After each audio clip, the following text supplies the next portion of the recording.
Okay, सो इस lecture में हम देखने वाले हैं अपने नेक्स्ट कंसेप्ट। लास्ट लेक्चर में हमने conservative, non conservative, work energy theorem सब कुछ पढ़ लिया था वो, और उसके बाद मैंने आपको कुछ कंडीशंस भी बताए थे। अब हम स्टार्ट करेंगे हमारा एक्चुअल न्यूटन्स थर्ड लॉ का एप्लीकेशन फ्री बॉडी डायग्राम से। बहुत ही इंपॉर्टेंट कंसेप्ट है। आज का लेक्चर काफ़ी इंपॉर्टेंट रहेगा, तो अच्छे से समझना है। फ्री बॉडी डायग्राम होता क्या है, डेफिनेशन क्या कहता है।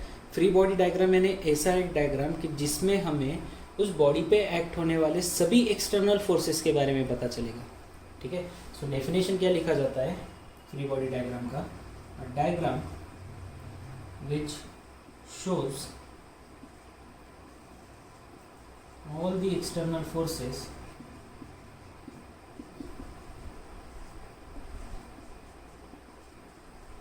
Acting on body.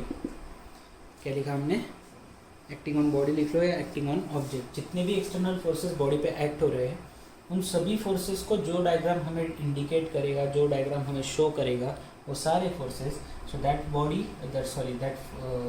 Is called as a free body diagram. ठीक है, diagram which shows all the forces, external forces acting on the body, so that diagram is called as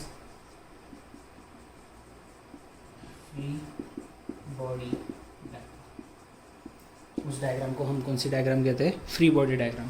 कुछ example बताता हूँ आपको। देखो, लेट्स से एक ये अपना ब्लॉक है, इसका मास कितना है समझो, कैपिटल है, और इस कैपिटल एम मास वाले ब्लॉक पे हमने कुछ फोर्स अप्लाई किया। लेट्स से हमने कितना फोर्स लगाया है, एफ इतना फोर्स लगाया है। सो एफ इतना फोर्स लगाने के बाद आपको पता है कि इस ब्लॉक पे अगर मैंने फोर्स लगाया तो इसका मोशन होगा। लेकिन मैं क्या कर रहा हूँ, इस ब्लॉक के साथ और एक ब्लॉक अटैच करके रखा हुआ है। लेट्स से ये छोटा ब्लॉक है और इसका मास है समझो अपना स्मॉल एम। ठीक है, स्मॉल एम ये मास है इस छोटे ब्लॉक का, कैपिटल एम मास है इस बड़े ब्लॉक का, और उस बड़े ब्लॉक पे हमने लगाया कुछ फोर्स। ठीक, अब फोर्स लगाने की वजह से इस दोनों, अब अपने पास बॉडीज़ कितने हैं, वी हैव टू बॉडीज़। उसमें से एक बॉडी पे हम एक्सटर्नल फोर्स लगा रहे हैं, कितना, एफ। सो सिर्फ इतना ही फोर्स लग रहा है क्या, नहीं, उसके साथ कई सारे फोर्सेस उस बॉडी पे एक्ट हो रहे हैं। कौन कौन से, चलो यहाँ पे मैं एफ बनाता हूँ। तो फ्री बॉडी डायग्राम बना रहा हूँ मैं। देखो इस तरह से बनाई जाती है free body diagram. Free body diagram हर एक ऑब्जेक्ट की डिफरेंट बनाई जाती है। सबसे पहले ये याद रखो, यहाँ पे आपने कितने ऑब्जेक्ट है, कितनी बॉडीज़ है, दो बॉडीज़ है, तो दोनों बॉडीज़ की फ्री बॉडी डायग्राम डिफरेंट बनाई जाएगी। सबसे पहले मैंने ये बड़ा सा ब्लॉक कंसिडर किया। ठीक है, सबसे पहले एक बड़ा ब्लॉक कंसिडर किया जिसका मास कितना है, एम। उस पर हम लगा रहे हैं फोर्स। ठीक है, यहाँ से हमने लगाया कुछ फोर्स, एफ। ऑफकोर्स आपको ये याद होगा, अगर नहीं भी पता हो तो ये याद रख लेना कि हर बॉडी का वेट उसका वर्टिकली डाउनवर्ड एक्ट होता है। हर बॉडी का वेट जो होता है वो वर्टिकली डाउनवर्ड एक्ट होता है। कितना वेट रहेगा, mg। ठीक है, mg इतना फोर्स नीचे, वेट बेसिकली नीचे की ओर लगेगा। और आपको ये पता होना चाहिए कि वेट एक तरह का क्या है, फोर्स ही है ना, क्योंकि फोर्स का फॉर्मूला क्या होता है, मास into acceleration, Newton second law. और वेट का फॉर्मूला क्या होता है, mg। मास इंटू जी क्या होता है, जी भी तो एक एक्सेलरेशन ही है। G is the acceleration due to gravity, और ये भी तो एक्सेलरेशन था। सो मास इंटू एक्सेलरेशन अगर फोर्स होता है तो मास इंटू एक्सेलरेशन ये वेट है। तो यानी हम कह सकते हैं कि वेट भी जो होता है वो एक तरह का फोर्स ही होता है ना। तो बेसिकली इस बॉडी का जो वेट है वो नीचे की ओर एक्ट हो रहा है, और वो हमेशा, किसी भी बॉडी का वेट हमेशा वर्टिकली डाउनवर्ड ही एक्ट होता है, क्योंकि एक्सेलरेशन किसका है, ग्रेविटी का। तो हमेशा ग्रेविटी की ओर बॉडी का वेट लगता है, यानी अर्थ सरफेस की ओर बॉडी का वेट लगेगा वर्टिकली डाउनवर्ड डायरेक्शन में। ठीक, चलो तो लेट्स से इस सरफेस के नीचे, इन दो ब्लॉक्स के नीचे हम कंसिडर कर लेते हैं कि इन दो ब्लॉक्स के नीचे कुछ सरफेस था। ठीक है, इन दो ब्लॉक्स के नीचे कुछ सरफेस है। न्यूटन का थर्ड लॉ पढ़ा था हमने, क्या बताया था न्यूटन्स थर्ड लॉ में, that every action has an equal and opposite reaction. ये सभी आज के जो कंसेप्ट है ये बहुत ही ज़्यादा इंपॉर्टेंट है आपके एप्लीकेशन के लिए, आपके न्यूमेरिकल पर्पस के लिए, क्योंकि इसके बेस न्यूमेरिकल ज़रूर आएगा। तो हमने न्यूटन का थर्ड लॉ क्या पढ़ा था कि जब भी आप कुछ एक्शन करते हो तो हमेशा सामने वाली सरफेस से हमेशा आपको क्या मिलती है, एक रिएक्शन मिलती है। तो हमने यही पढ़ा था ना, that every action has an equal and opposite reaction. जितना आप फोर्स लगाओगे उतना ही फोर्स सामने वाली बॉडी आपके ऊपर भी लगाएगी, और तुरंत लगाएगी और उसी डायरेक्शन में लगाएगी, लेकिन मतलब उसी पाथ पे लगाएगी लेकिन रिवर्स। तो आपने अगर इस तरह से फोर्स लगाया तो उसी डायरेक्शन में उल्टा आ जाएगा ये फोर्स। ठीक, तो यहाँ से हमें क्या पता चल रहा था कि that every action has equal and opposite reaction. चलो सही है। तो सोचो थोड़ा कि इस ब्लॉक का वेट किस पे लग रहा है, इस सरफेस के ऊपर लग रहा है।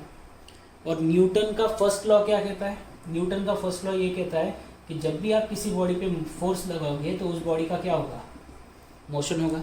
जब भी आप किसी बॉडी पे फोर्स लगाते हो तो उस बॉडी का क्या होता है, मोशन होता है। तो ध्यान से सुनते चलो कि इस बॉडी का वेट अगर नीचे लग रहा है, इसको 1 मिनट के लिए साइड में हटा देते हैं, इसको बाद में सोचेंगे, एक एक फोर्स को सोचते हैं। इसका अगर वेट नीचे की ओर लग रहा है तो ये बॉडी कहाँ पे जाना चाहिए था, नीचे, लेकिन ये जा रहा है नहीं। ये तो सेम वैसा ही केस है ना कि आप अभी चेयर पे, बेंच पे या फिर ज़मीन पे बैठे हुए हो सरफेस पे, तो आपकी बॉडी का वेट कहाँ पे लग रहा है, उस सरफेस के ऊपर लग रहा है जहाँ पे आप बैठे हुए हो।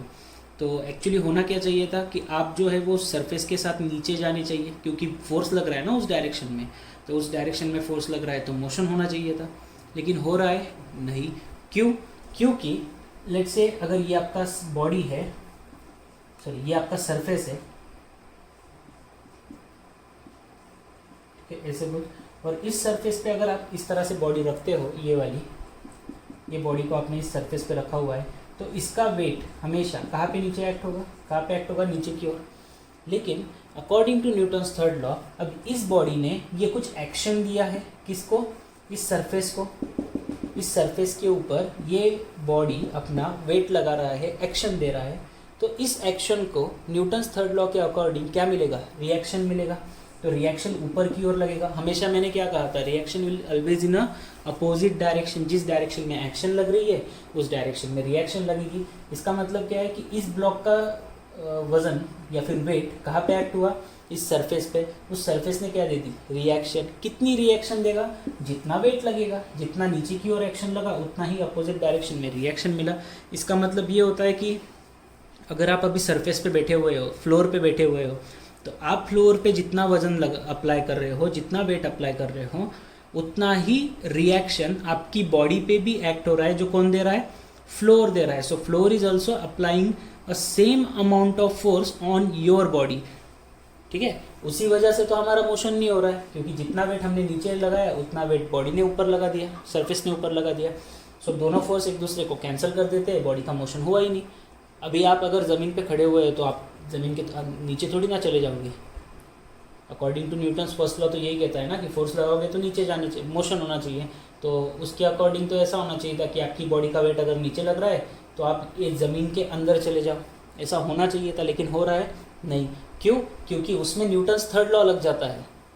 न्यूटन का फर्स्ट लॉ कह रहा है कि फोर्स लगा तो एक्शन मोशन होना चाहिए, लेकिन न्यूटन थर्ड लॉ कहता है फोर्स लगा वो ठीक है, लेकिन वो अगर किसी सरफेस पे लगा है तो सरफेस भी उसको एक रिएक्शन देगी, और ऐसी रिएक्शन देगी जो उस फोर्स के इक्वल रहेगी।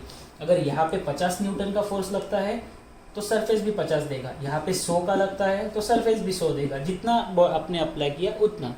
अब हर आदमी का वेट तो अलग अलग है, तो कोई आदमी 50 kg का है, कोई आदमी 100 kg का है। ऐसा तो कभी नहीं हुआ कि 50 किलो वाला ऊपर रह गया और 100 किलो वाला ज़मीन के अंदर चला गया, नहीं होता है ना। क्यों, क्योंकि जितना आप एक्शन लोगे उतना ही क्या मिलेगा, रिएक्शन। तो यही चीज़ मैं आपको समझाने की कोशिश कर रहा हूँ कि यहाँ पे जो अपना ये ब्लॉक है कैपिटल M मास वाला, इसने कितना वेट लगाया नीचे की ओर, mg, लेकिन इस वेट को, ये जो वेट इस सरफेस पे लगा है, ये सरफेस क्या दे रहा है, एग्जैक्टली रिएक्शन दे रहा है ऊपर की ओर। ऐसे जितना वेट या फिर जितना फोर्स इस ब्लॉक ने इस सरफेस के ऊपर लगाया, सरफेस ने भी उतना ही रिएक्शन दिया, कितना, n। ठीक है, अब यहाँ पे देखो, ये तो आपको समझ में आ गया। अब ये वाला ब्लॉक, ये M ब्लॉक पे ये फोर्स भी लग रही है इस ओर से, ठीक है, इस ओर से फोर्स भी लग रही है। अब सोचो जरा कि ये वाले ब्लॉक पे हमने फोर्स लगाया तो ये वाला ब्लॉक किसको पुश करेगा आगे, इस छोटे ब्लॉक को। मतलब ये ब्लॉक जो है अपना, ये यम मास वाला जो बॉडी है, ये बॉडी इस छोटी बॉडी को आगे पुश कर रही है, यानी ये बड़ा बॉडी इस छोटे बॉडी पे फोर्स लगा रहा है। ये बड़ी जो अपनी बॉडी है यहाँ पे इस छोटी बॉडी पे फोर्स लगा रही है। तो ये अगर इस पे फोर्स लगा रहा है तो ये भी तो इस पे फोर्स लगाएगा। इसने अगर आगे फोर्स लगाया, आगे पुश करेगा ना वो, तो एक्शन देगा, तो सामने वाली बॉडी उसको रिएक्शन भी देगी कुछ इस तरह से। ये एम ब्लॉक ने इस स्मॉल एम वाले ब्लॉक पे अगर फोर्स लगाया तो स्मॉल एम वाला ब्लॉक भी तो इस पे फोर्स लगाएगा, एक्शन को क्या मिलेगी, रिएक्शन मिलेगी। तो लेट्स से यहाँ पे रिएक्शन कितनी मिल रही है, F1। एग्जाम्पल के तौर पे यहाँ पे ये रिएक्शन मिली, सामने वाले से रिएक्शन मिली कितनी, F1, जो किस पे एक्ट हो रही है, कैपिटल एम पे। ठीक है, अब ये जो छोटा एम है उसका भी FBD बनाते हैं। ठीक दिख रहा है आपको, हाँ। तो उसका वेट भी नीचे लगेगा कितना, mg, स्मॉल mg। अब उसका वेट नीचे लगेगा तो ये सरफेस उसको भी रिएक्शन देगा कितनी, n, जो भी रहेगी। लेट्स से इसको N1 नाम दे देते, इसको N2 नाम दे देते सेकंड ब्लॉक को। रिएक्शन तो दोनों को अलग अलग मिलेगी ना, क्यों, दोनों का वेट अलग है। ये समझो 100 किलो वाला आदमी, ये 50 किलो वाला आदमी, 100 किलो वाले को 100 किलो की रिएक्शन मिलेगी, 50 वाले को 50 की रिएक्शन मिलेगी। तो रिएक्शन जो सरफेस से मिलेगी वो दोनों की डिफरेंट रहेगी, क्यों, क्योंकि दोनों का वेट डिफरेंट था। अब आगे बढ़ते हैं, देखो यहाँ पे क्या हुआ था कि इस बड़े वाले ब्लॉक ने इस पे फोर्स लगाया था ना, स्मॉल एम वाले पे, तो स्मॉल एम ने बड़े वाले को क्या दी थी, रिएक्शन। अब ये जब बड़ा वाला इस पे फोर्स लगा रहा था तो इसने क्या दिया था, ये कैपिटल एम ने स्मॉल एम को क्या दिया था, एक्शन दिया था आगे की ओर पुश करने के लिए। कितना एक्शन दिया था भाई, इतना ही एक्शन दिया होगा ना, तभी जाके इसको उतनी ही रिएक्शन मिली। पहले कैपिटल एम ने स्मॉल एम पे ये F1 एक्शन लगाया, तो स्मॉल एम ने कैपिटल एम पे ये रिएक्शन दी थी। तो यहाँ पे भी कितना आएगा, F1, FBD। इसको कहते हैं फ्री बॉडी डायग्राम, क्योंकि इस डायग्राम में हम उन सभी फोर्सेस को देख पा रहे हैं जो इन दो बॉडीज़ पे एक्ट होने वाले हैं। और इसी डायग्राम को हमने क्या कहा था फिर, FBD कहा था। FBD का डेफिनेशन क्या लिखा है आपने, a diagram which shows all the external forces acting on the body. जिस बॉडी पे जितने भी एक्सटर्नल फोर्सेस एक्ट हो रहे हैं, तो वो सारे एक्सटर्नल फोर्स जो बॉडी हमें रिप्रेजेंट करेगा, जो बॉडी हमें दिखाएगा, उसको हम क्या कहेंगे, फ्री बॉडी डायग्राम कहेंगे। ये अपने डायग्राम है। फिर ये अपना सिस्टम था, तो इस बॉडी के हमने ये 2 FBD बना लिए। ठीक है, क्लियर है सबको ये। ऐसा हमने लिफ्ट में भी किया था, लिफ्ट के केसेस पढ़ाए थे ना मैंने 4 आपको। उसमें भी हम क्या कर रहे थे कि ये आदमी खड़ा था ऐसे, तो ये वेट लगाता था नीचे, और इस वेट को क्या मिलती थी ज़मीन से, रिएक्शन। यही तो पढ़ाया था मैंने तब भी। एक्शन को क्या मिलती है, रिएक्शन मिलती है, न्यूटन्स थर्ड लॉ। ठीक है, चलो तो इसका एक फ़ोटो खींच लेते हैं, फिर अगला कंसेप्ट पढ़ते हैं। अभी बहुत कुछ पढ़ना है हमें इसमें।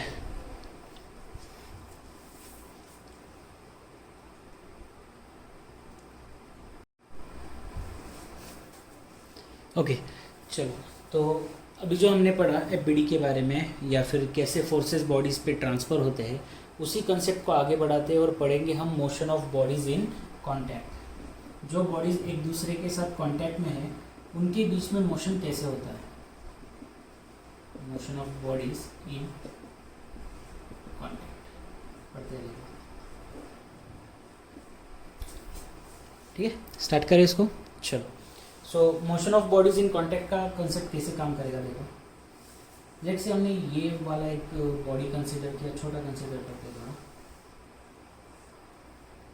ठीक है। ये वाला एक बॉडी कंसीडर कर लो, इसका मास लेट से हम क्या कंसीडर कर लेते हैं, m1। इसी के साथ इसको एक सरफेस पे रख देते हैं इस तरह से। इसी के साथ हम और एक ब्लॉक कंसीडर कर लेते हैं, लेट से इसका मास रहेगा m2। इस पे लगाएंगे कुछ फोर्स।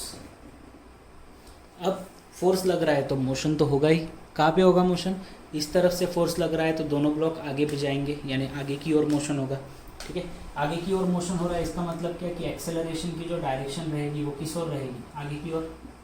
जिस डायरेक्शन में मोशन होता है उसी डायरेक्शन में तो अपना एक्सेलरेशन रहता है ना।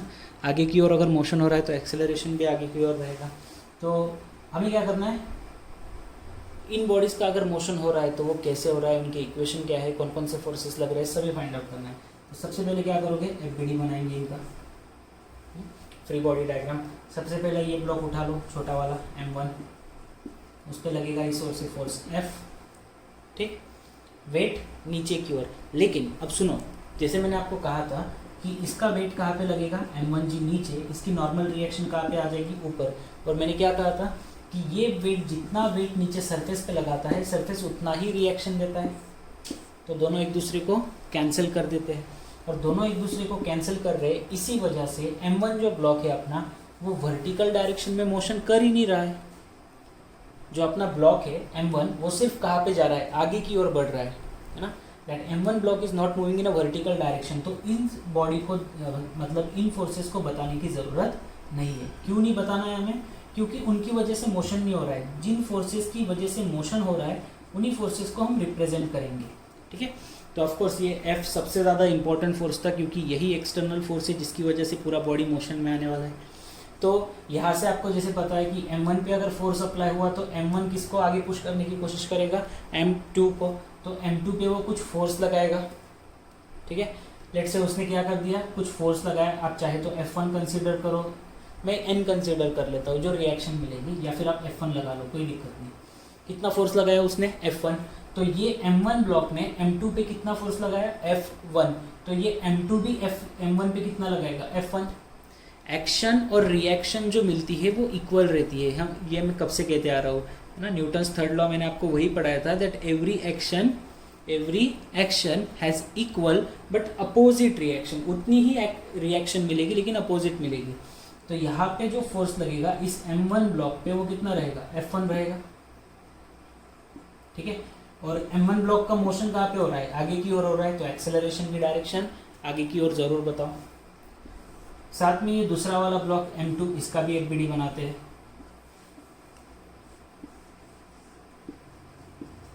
ठीक है। ऑफ कोर्स मोशन कहाँ पे होगा, आगे ही हो रहा है। अब M2 ब्लॉक को आगे पुश करने का काम किसने किया, इस F1 ने किया। ये जो F1 फोर्स है, यही तो M2 ब्लॉक को आगे की ओर पुश कर रहा है, ठीक। अब इसके बारे में सोचना, अगर किसी के दिमाग में ये आ रहा है कि सर ये नीचे सरफेस आपने लगाया हुआ है, ये अगर आगे पुश करोगे तो इनके बीच में फ्रिक्शन होगा, ज़रूर होगा, इसने नहीं कहा। लेकिन अभी फ़िलहाल हम इसको कंसीडर नहीं कर रहे। जैसे हम चैप्टर में आगे बढ़ेंगे तब हम इसको फ्रिक्शन में भी पढ़ेंगे, हम फ्रिक्शन भी पढ़ेंगे, तब हम इसको कंसीडर करेंगे। फिलहाल हम फ्रिक्शन को कंसीडर नहीं कर रहे, ठीक है। So we are only talking about the motion of the bodies. हमने फ्रिक्शन कंसीडर नहीं करना है फिलहाल। तो ये इस तरह से एफबीडी बना ली हमने। और जो फोर्सेस बताए मैंने, वो सिर्फ हॉरिजॉन्टल डायरेक्शन में बताए। क्यों, क्योंकि वर्टिकल डायरेक्शन में वेट नीचे लग रहा है, नॉर्मल रिएक्शन ऊपर लग रही है, दोनों एक दूसरे को कैंसिल कर रहे हैं। तो इसका अगर मैं इक्वेशन लिखने की कोशिश करूँ, लिफ्ट वाला केस अगर आपको याद हो तो उसी तरह से कर रहा हूँ मैं। लिफ्ट में क्या करते थे हम, कि अगर मैंने कहा कि ये लिफ्ट में आदमी खड़ा हुआ है, इसका वेट नीचे mg, ऊपर नॉर्मल रिएक्शन n, और एक्सेलरेशन समझो ऊपर जा रहा है, तो आप क्या करते थे, n minus mg is equal to ये में करते थे। सूडो फोर्स याद है, pseudo force always act in the direction opposite to the direction of motion. बस वही कंसेप्ट यहाँ पे भी लगाना है। मोशन कहाँ पे हो रहा है, आगे की ओर। सूडो फोर्स कहाँ पे लगेगा, पीछे की ओर। अगर ब्लॉक आगे जा रहा है तो सूडो फोर्स कहाँ पे लगेगा, पीछे की ओर। सूडो फोर्स का फॉर्मूला क्या होता है, मास इनटू एक्सेलरेशन। मास कितना है इस ब्लॉक का, m1, एक्सेलरेशन a। कहाँ पे जा रहा है, ये आगे जा रहा है, तो आगे जाने वाले पॉजिटिव, पीछे आने वाले फोर्सेस को नेगेटिव ले लो। तो ये आगे जाने वाला फोर्स कितना है, F, इसको पॉजिटिव लेना होगा। ये पीछे आने वाला माइनस F1, माइनस लेंगे इसको। m1a भी पीछे आ रहा है, तो minus m1a is equal to 0। इसी तरह से होगा, ठीक। अब चाहे तो इसको F निकालना है तो F1 और m1a इस तरफ भेज दो तो वो पॉजिटिव बन जाएगा। So F will be equal to minus F1 इस तरफ आके प्लस F1, माइनस m1a इस तरफ आके प्लस m1a। Equation first. आप इस पे से फोर्स निकाल सकते हो, कितना लगा, रिएक्शन कितना मिला, सब कुछ। यहाँ पे क्या करोगे, ये अकेला ही फोर्स है जो आगे बढ़ाने की कोशिश कर रहा है, ठीक है। तो ये अकेला फोर्स जो रिस्पॉन्सिबल है इस मोशन के लिए, अगर ब्लॉक आगे बढ़ रहा है तो सूडो फोर्स कहाँ पे एक्ट होगा, पीछे की ओर। और इस ब्लॉक का मास कितना है, m2, तो सूडो फोर्स कितना लगेगा, m2a। आगे जाने वाले फोर्स पॉजिटिव, पीछे आने वाले फोर्स निगेटिव। तो ये क्या हो जाएगा, F1 minus m2a is equal to 0, तो F1 इज इक्वल टू क्या लिख सकते हैं? So these are the equations for the motion of two bodies. कितने बॉडीज थे? 2। तो 2 बॉडीज़ के मोशन के लिए आप इस तरह से इक्वेशन बना सकते हो, और कॉम्पिटिटिव एग्जाम में सबसे ज़्यादा क्वेश्चंस इसी तरह के आते हैं। ठीक है, आ गया समझ में ये किस तरह से काम कर रहा है? ओके, सो ये 2 बॉडीज़ के बारे में हो गया। अब वैसे ही हम 3 बॉडीज़ के बारे में भी करके देखते हैं कि अगर यही इसी जगह 2 बॉडीज़ की जगह अगर हमने 3 बॉडीज़ कनेक्ट किए एक दूसरे के साथ तो मोशन किस तरह से होगा। ठीक है, चलो तो देखते हैं।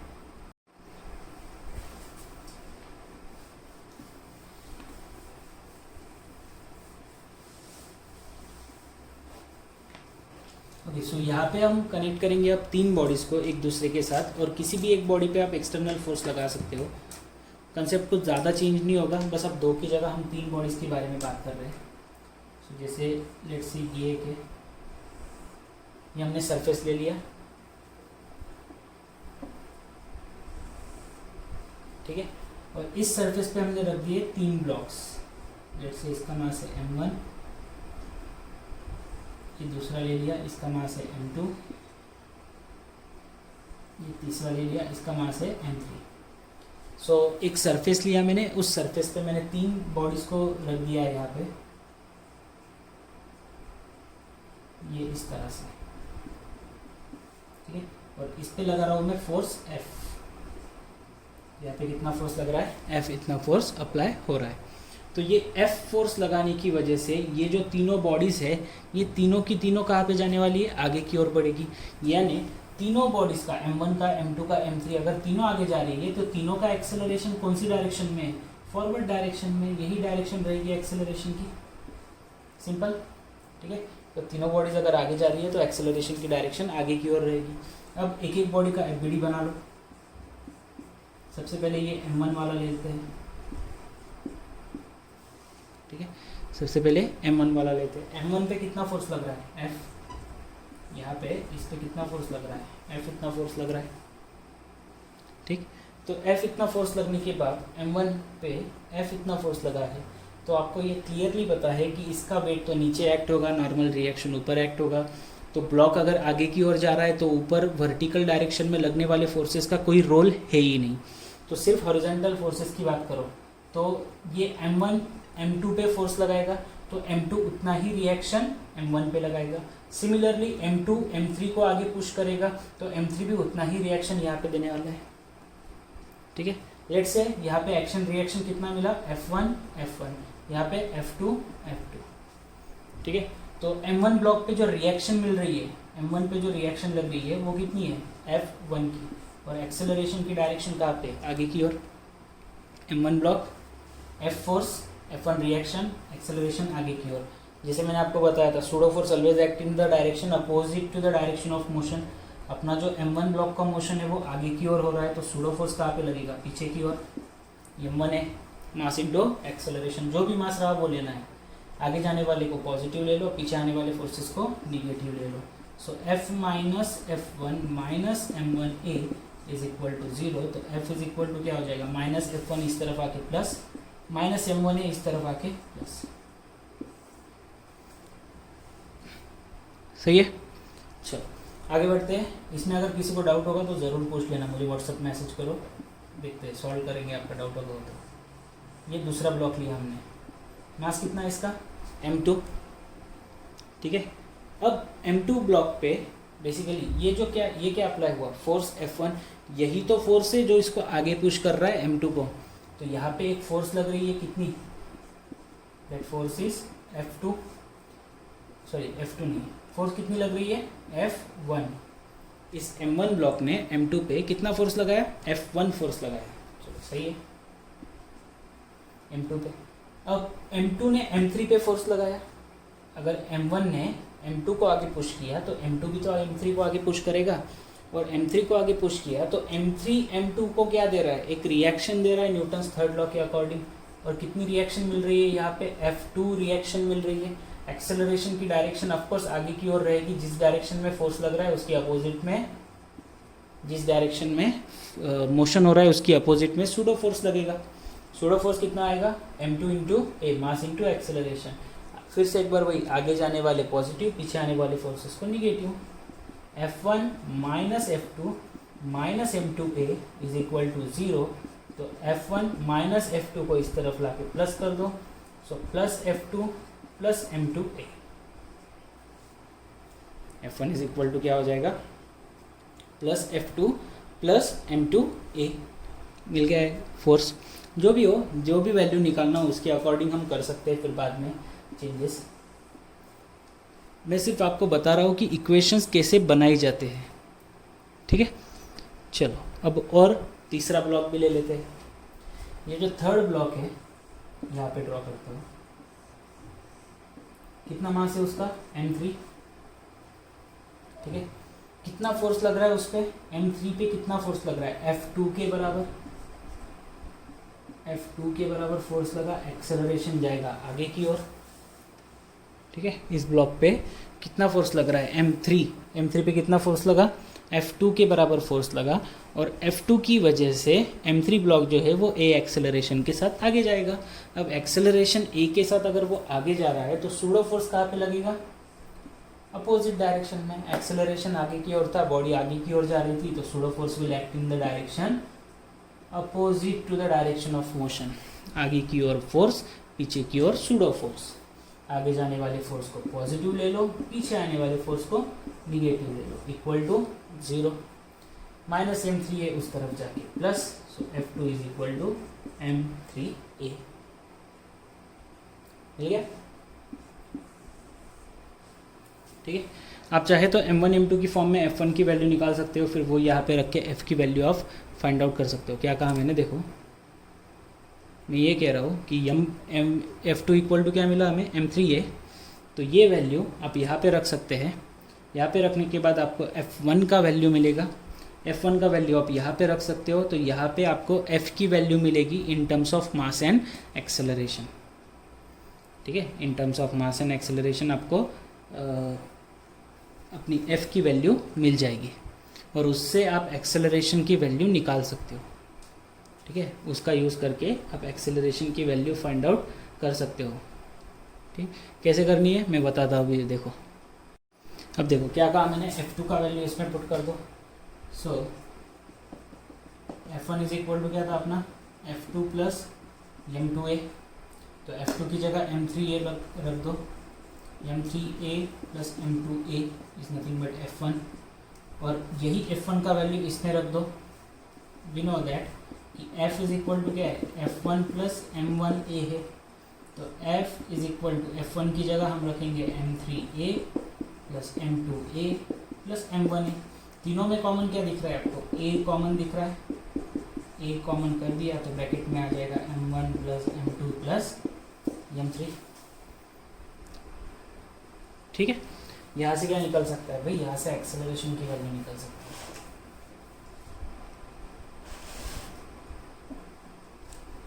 है। यहाँ से हम एक्सेलरेशन का वैल्यू फाइंड आउट कर सकते हैं। सो एक्सेलरेशन, मेरे यू भी खत्म हो गई। एक्सेलरेशन इज इक्वल टू ये M1 plus M2 plus M3 पूरा इस तरफ नीचे आके क्या हो जाएगा, डिवाइड हो जाएगा। So F divide by here M1 plus M2 plus M3।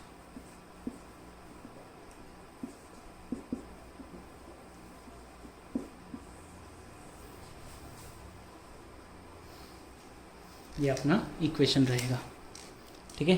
तो ये जो इक्वेशन आपको मिली है यहाँ पे F divide by M1 plus M2 plus M3, इसको अगर अच्छे से ऑब्जर्व करोगे तो एक्सेलरेशन एग्जैक्टली क्या मिल रहा है आपको। F क्या था, जो फोर्स बॉडी पे लगा था, F is the force which is applied on the whole system. और M1 M2 M3 क्या है, टोटल मास। जितना भी फोर्स बॉडी, जितनी भी सिस्टम थी उसका टोटल मास है M1 plus M2 plus M3, क्योंकि अपने पास 3 ब्लॉक थे।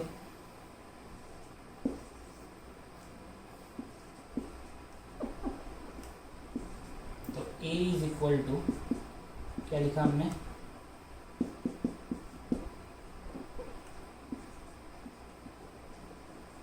A is equal to F upon m1 plus m2 plus m3, ये लिखा है फॉर्मूला।